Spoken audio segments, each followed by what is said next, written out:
Muy buenas tardes. En esta oportunidad vamos a ver una tablita que he preparado con respecto a los escenarios principales, ¿no? La cual se enfrenta el DPO. El DPO es comúnmente llamado delegado de protección de datos, ¿no? U oficial de protección de datos, muy bien, que es una figura clave en el cumplimiento del Reglamento General de Protección de Datos, RGPD, y otras legislaciones de privacidad. Su función principal es ayudar a las organizaciones a proteger los datos personales que manejan, ¿no? Y garantizan el cumplimiento de las leyes de la privacidad. Muy bien. También les quería indicar que cuáles son las funciones principales del DPO: informar y asesorar, supervisar el cumplimiento, cooperar con la autoridad de control, ser el punto de contacto para los interesados, por ejemplo, realizar evaluaciones de impacto de protección de datos, crear y mantener el registro de actividad de tratamiento, promover la concienciación y la formación, ¿no?, en protección de datos. En resumen, el DPO actúa como un defensor de la privacidad dentro de la organización, asegurando que se cumplan todas las leyes de protección de datos y que los derechos de los individuos sean respetados. Muy bien. Entonces la pregunta sería, ¿cuándo es obligatorio nombrar un DPO? Bueno, el Reglamento General de Protección de Datos exige que las organizaciones nombren un DPO en los siguientes casos. Muy bien. Por ejemplo, el tratamiento lo lleva a cabo una autoridad u organización pública, excepto los tribunales que actúen en ejercicio de su función judicial. Después otro caso sería que las actividades principales del responsable o del encargado consistan en operaciones de tratamiento, por ejemplo, que por su naturaleza, ¿no?, alcance y o fines requieran una observación habitual, ¿no?, y sistemática a gran escala de interesados. Muy bien. Otro casito en el cual se exige que las organizaciones nombren un DPO sería que las actividades principales del responsable o del encargado consistan en el tratamiento a gran escala de categorías especiales de datos, ¿no? Por ejemplo, datos de salud, datos biométricos o de datos relativos, ¿no?, a condenas e infracciones penales. Muy bien. Incluso si no es obligatorio, muchas organizaciones optan por nombrar un DPO para demostrar su compromiso con la protección de datos y para garantizar el cumplimiento del RGPD. Muy bien. Entonces, eso le quería aclarar con respecto al DPO. Muy bien, entonces vamos a ver todos los escenarios posibles.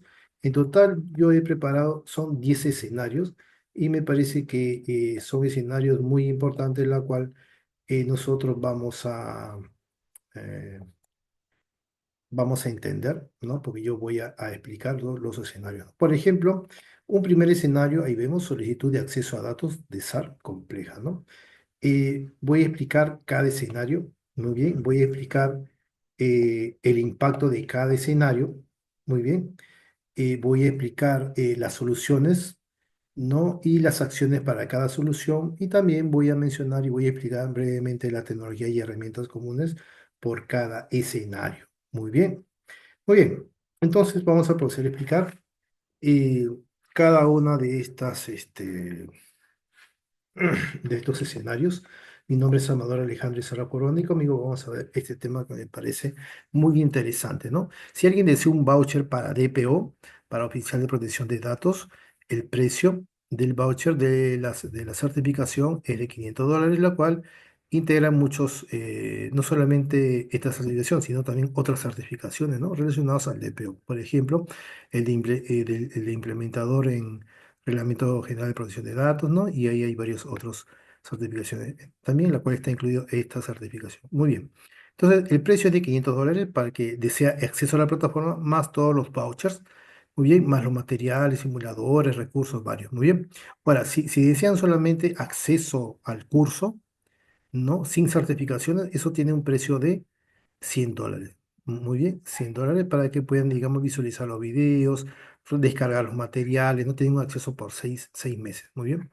Ahora, si desean un curso premium, ese tiene un precio de $1000, la cual ya incluye plantillas profesionales para implementar y auditar un sistema de gestión de protección de datos personales, por ejemplo, ¿no? Una serie de plantillas profesionales, son muchas plantillas las cuales contamos, ¿no? Y todo eso tiene un precio de $1000, incluye voucher, incluye videos, materiales, plantillas, casos prácticos, etcétera, ¿no? Entonces son tres modalidades. El de $100, acceso solo a la plataforma con todos los materiales. $500, acceso a la plataforma con todos los materiales, más los vouchers para la certificación de PO. Y tercero, más todo lo anterior, más una capacitación de un promedio de 60 horas aproximadamente, porque es bien práctico el curso premium. Bien práctico es, unos 60 horas aproximadamente, más todo lo mencionado anteriormente, más las plantillas, más casos prácticos, asesorías, consultoría, etcétera. Muy bien, muy bien. Entonces tenemos tres modalidades. Muy bien, entonces voy a explicar brevemente qué consiste cada uno de estos escenarios, pero antes quisiera aclarar que el DPO debe tener un conocimiento profundo de la legislación de protección de datos aplicable en su jurisdicción, en su país. Muy bien. Después, el campo de la protección de datos está en constante evolución y por lo que el DPO debe de mantenerse siempre actualizado sobre las últimas tendencias y mejores prácticas. Muy bien.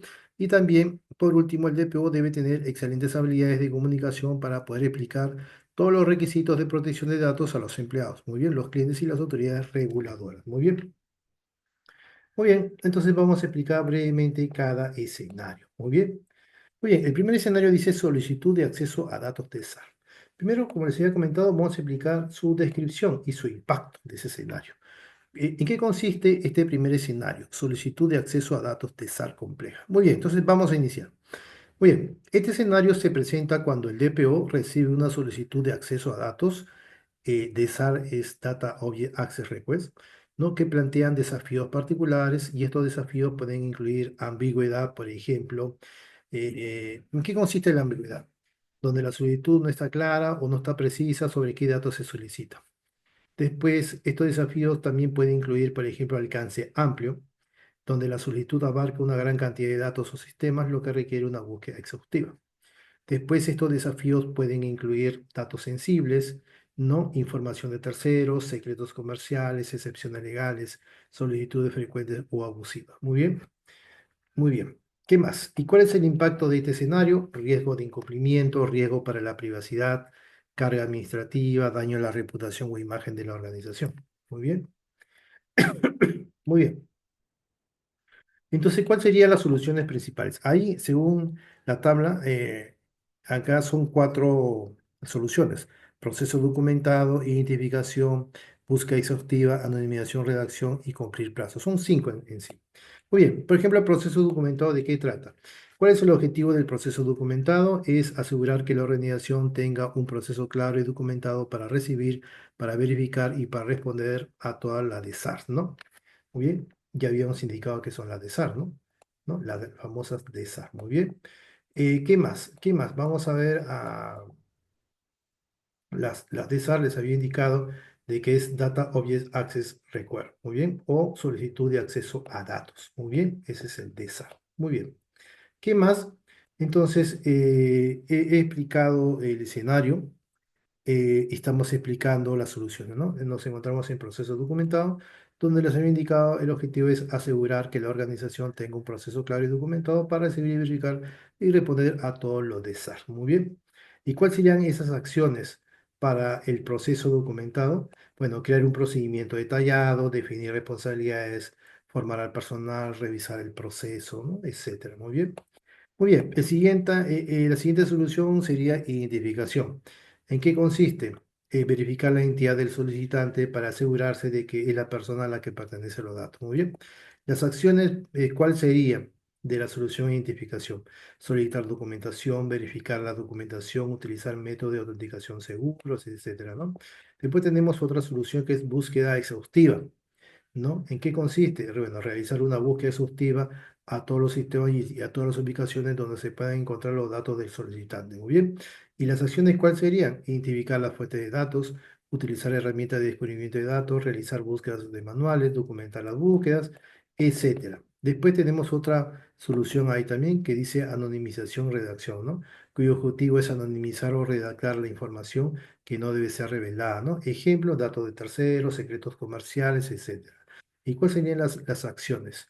Para la solución anonimización o redacción sería identificar la información confidencial, por ejemplo, anonimizar los datos, redactar la información confidencial, documentar las decisiones, etcétera. Después dice ahí cumplir los datos. Cumplir los datos ¿En qué consiste? Bueno, responder a la solicitud dentro de los plazos legales y las acciones serían registrar la fecha de recepción, establecer un calendario, monitorizar el progreso, solicitar una prórroga, etcétera. Muy bien. ¿Y cuáles serían las tecnologías y herramientas que se enfrenta el DPO en este primer escenario? Bueno, él utiliza software de gestión de privacidad, cuya función es automatizar el proceso de gestión de los DSAR, incluyendo la recepción, la verificación, la búsqueda y la entrega de la información. Ejemplos de software de gestión de privacidad, OneTrust, TrustArc o SAN. Muy bien. Después vemos herramientas de descubrimiento de datos. Estas herramientas identifican dónde se almacenan los datos personales en los sistemas de la organización.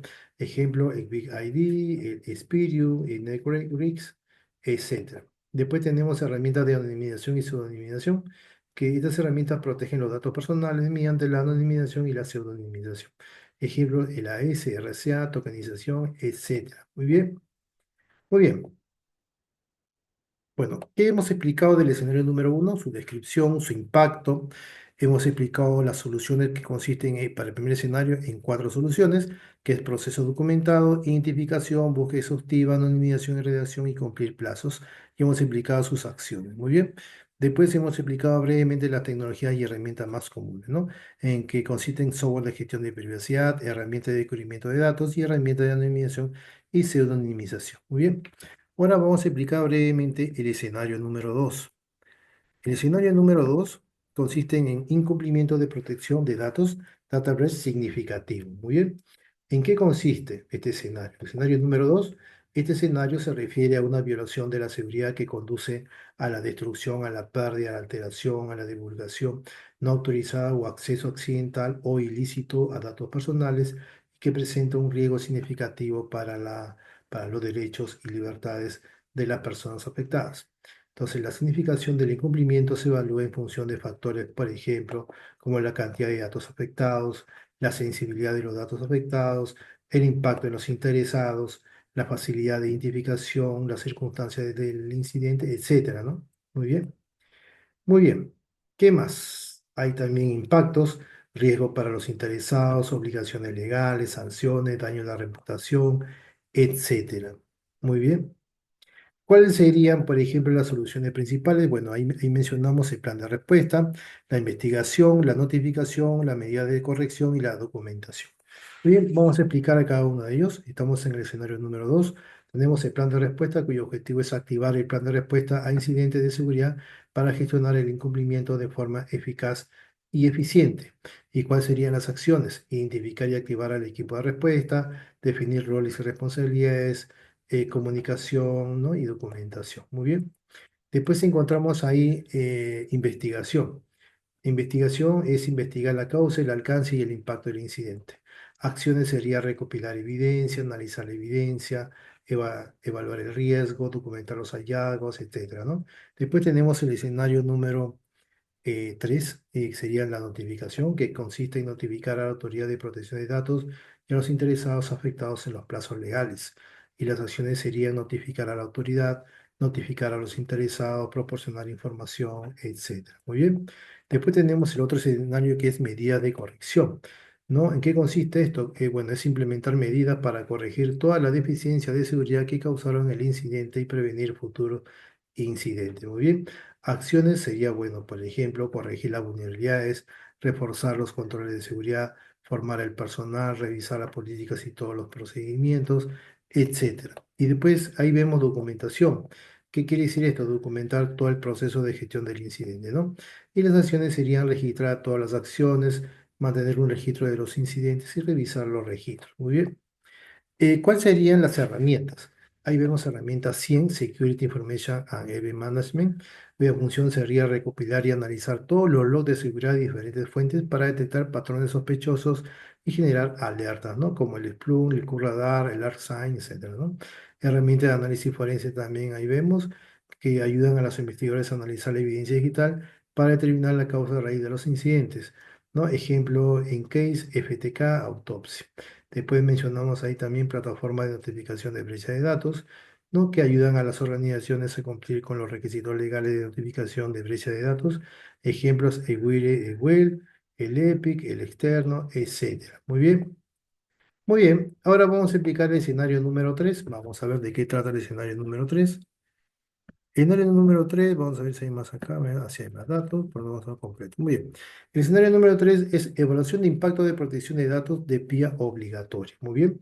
¿De qué trata esto? Muy bien. A ver, el escenario número 3. Eh, este escenario se presenta cuando una organización plantea o planea, ¿no?, implementar un nuevo proyecto o tratamiento de datos que pueda tener un alto riesgo para los derechos y libertades de los individuos, ¿no? Esto se evalúa considerando factores como la naturaleza, el alcance, el contexto y los fines del tratamiento, el uso de nuevas tecnologías, el tratamiento de datos sensibles, la monitorización sistemática, etcétera. Muy bien. ¿Y cuál sería el impacto del escenario número 3? Riesgo para la privacidad, sea de sanciones, demora en la implementación, daño en la reputación, etcétera. Muy bien. ¿Y cuáles serían las posibles soluciones? Ahí vemos que es identificación, realización de PIA, consulta a la autoridad y documentación. Muy bien. Entonces vamos con la primera solución, que es identificación, cuyo objetivo es determinar si el proyecto de tratamiento de datos requiere una de PIA. Las acciones serían revisar la legislación, consultar las guías, utilizar criterios de evaluación, documentarlo, la evaluación, etcétera, ¿no? Realización de la PIA. Muy bien. ¿Eso qué quiere decir? Evaluar los riesgos para la privacidad y las medidas para mitigarlos. Las acciones serían descripción del tratamiento, evaluación de la necesidad y la proporcionalidad, identificación de los riesgos, evaluación de los riesgos, identificación de medidas, evaluación de la eficacia de las medidas, documentar los resultados, etcétera. Muy bien. Después vemos ahí también consultar, ¿no? Consulta a la autoridad. ¿Eso qué quiere decir? Consultar a la Autoridad de Protección de Datos y la DPA identifica riesgos altos que no pueden ser mitigados. ¿Cuáles serían las acciones? Preparar la documentación, presentar la consulta, implementar las recomendaciones, por ejemplo, ¿no?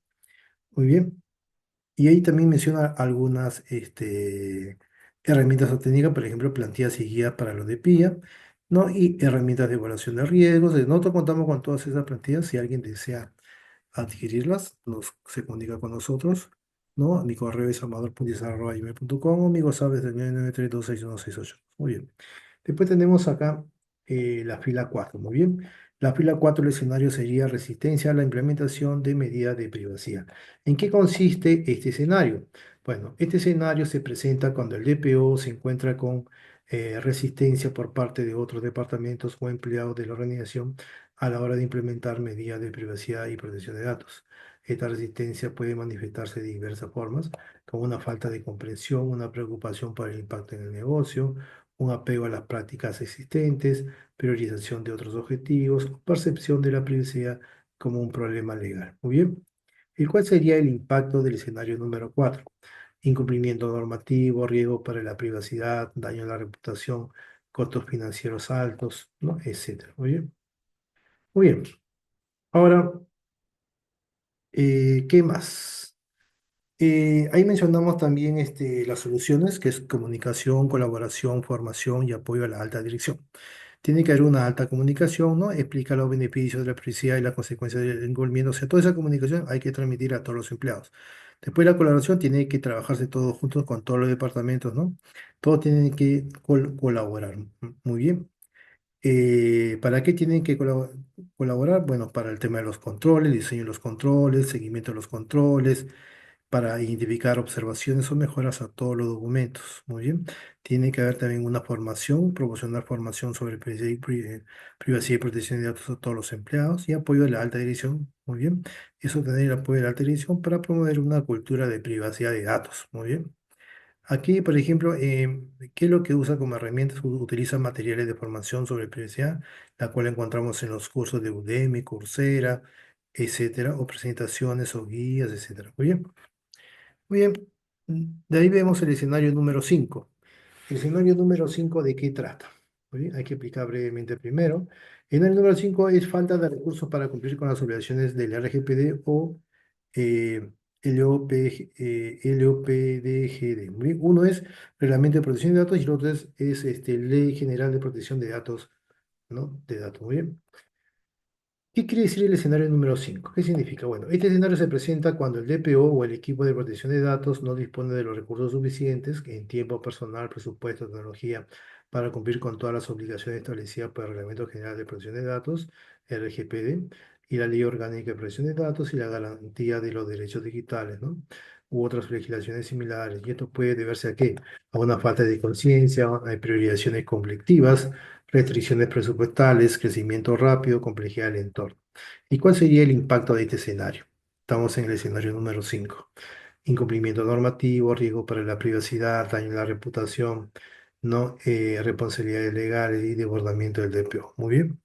¿Y cuál serían, por ejemplo, las soluciones principales? Las soluciones principales serían priorización, automatización, subcontratación y justificación. Priorización, por ejemplo, ¿qué quiere decir? Centrarse en las tareas más importantes y urgentes para maximizar el impacto de los recursos disponibles. ¿Y cuáles serían sus acciones? Bueno, sería realizar una evaluación de riesgo, priorizar las tareas, crear un plan de acción, monitorizar el progreso, etcétera.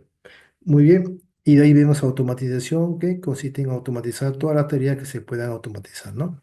Siempre se recomienda primeramente evaluar los riesgos, qué tareas se van a automatizar y qué no. Muy bien.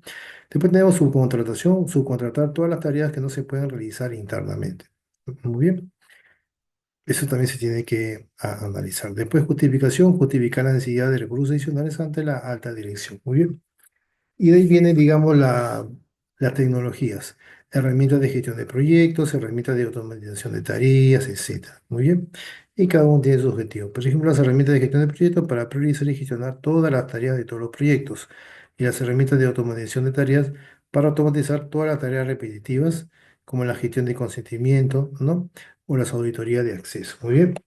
De ahí vemos, de ahí vemos también el número 6, que es tratamiento de datos transfronterizo sin garantías. Muy bien. Muy bien. Escenario número 6. Vamos a explicar brevemente. Eh, ¿Qué quiere decir el escenario número 6? Este escenario ocurre cuando una organización transfiere o realiza el tratamiento de datos personales fuera del equipo económico europeo, ¿no? O de otras jurisdicciones con leyes de protección de datos consideradas adecuadas por la Unión Europea, sin implementar las salvaguardias, ¿no? Adecuadas para garantizar que los datos sigan estando protegidos de acuerdo con los estándares del RGPD, y esto puede ocurrir en diversas situaciones. El uso de proveedores de servicios en la nube, ¿no? ¿Esto qué quiere decir? Esto quiere decir almacenar datos en servidores ubicados en países fuera de la Unión Europea, ¿no? Sin evaluar los riesgos y sin implementar las medidas de seguridad necesarias. Después, transferir datos personales a empresas filiales ubicadas en países con leyes de protección de datos menos estrictas. Muy bien. Y también subcontratar procesos de negocio que implican el tratamiento de datos personales a empresas ubicadas en países fuera de la Unión Europea y permitir el acceso remoto a datos personales desde países fuera de la Unión Europea. Muy bien. Ahora, ¿cuál es el impacto de este escenario? Riesgo de incumplimiento, pérdida de control sobre los datos, riesgo de acceso no autorizado, dificultad para ejercer los derechos y daño a la reputación. Muy bien. Muy bien, de ahí mencionamos también algunas soluciones como el mecanismo de transferencia.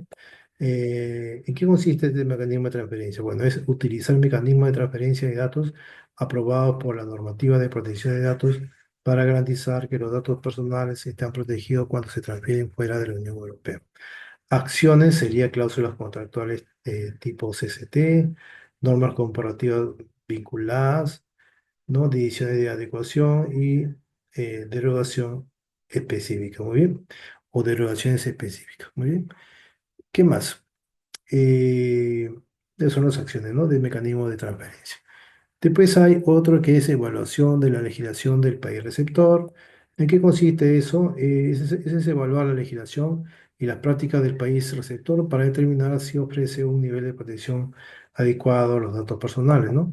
Las acciones serían analizar la legislación, evaluar las prácticas, tener en cuenta los factores contextuales, ¿no? Etcétera. ¿No? Y después tenemos ahí también las medidas, ¿no? Las medidas adicionales, y tenemos también informar a los interesados. Muy bien. Después encontramos también algunas herramientas y técnicas, por ejemplo, las cláusulas contractuales tipo proporcionadas por la Comisión Europea y las herramientas de cifrado para proteger los datos en tránsito y en reposo. Muy bien. Muy bien. Estas tres las vamos a revisar así nada más detalladamente. Bien, las tres últimas, ¿no? Por ejemplo, el tratamiento de datos basado en el interés legítimo mal cosificado también es un escenario en el cual se enfrenta el DPO. Pero ¿en qué consiste ese escenario? Bueno, voy a explicar brevemente. Este escenario, el número 7, este escenario ocurre cuando una organización se basa en el interés legítimo como base legal para el tratamiento de datos personales, pero la justificación de dicho interés legítimo es deficiente, ¿no?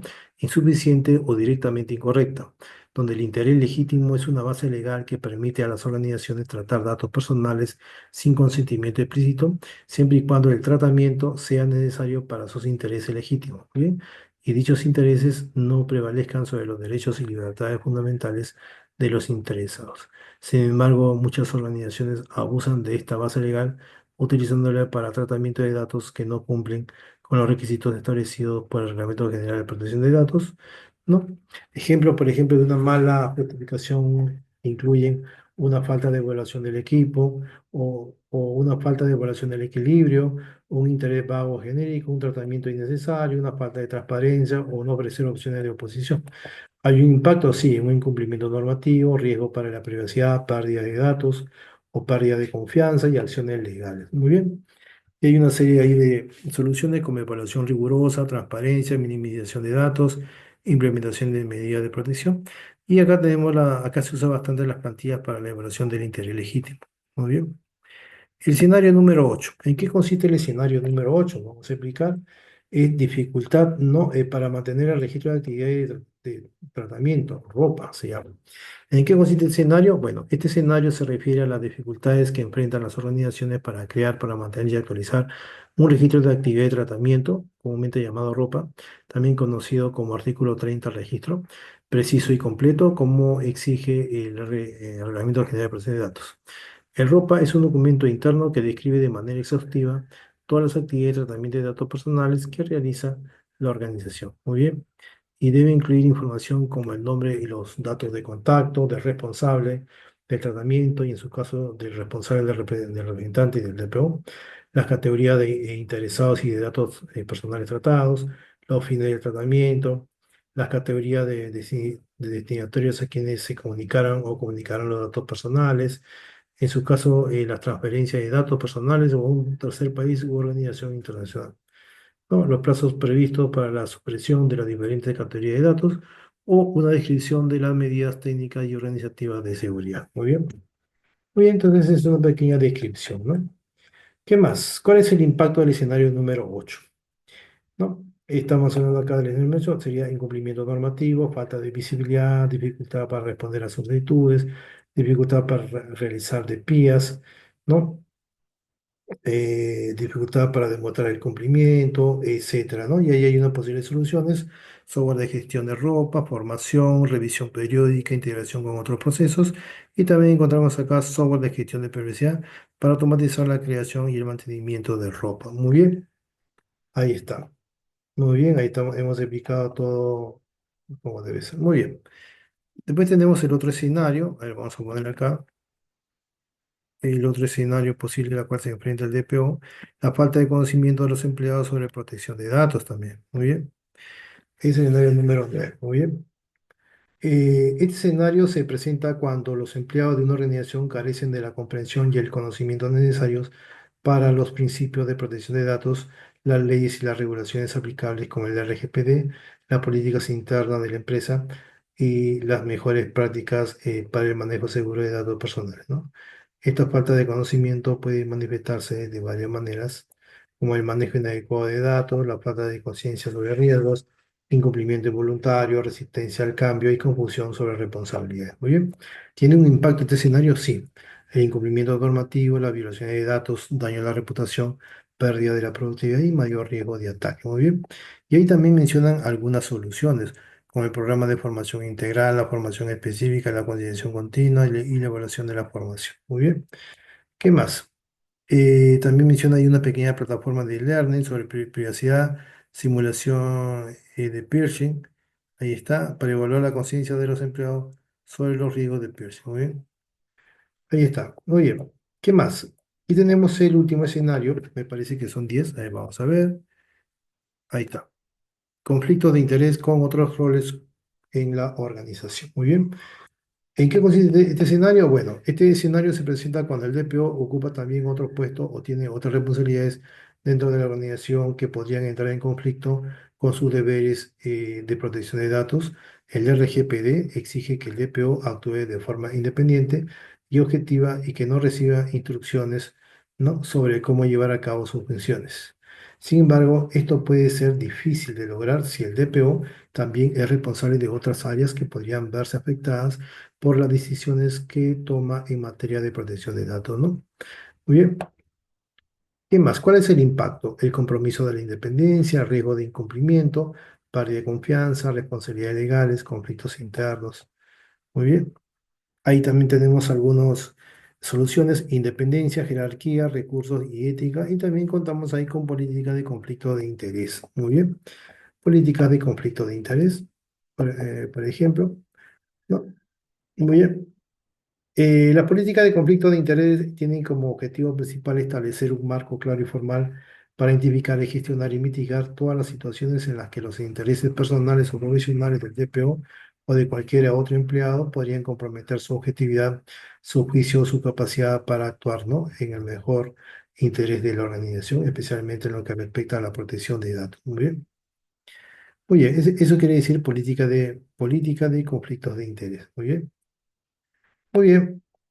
Bueno, espero que este videito haya sido de su interés. Se ha explicado en qué consiste cada escenario, se ha explicado sus soluciones, ¿no?, y sus actividades, y también se ha explicado las herramientas y técnicas que usa el DPO. Muy bien.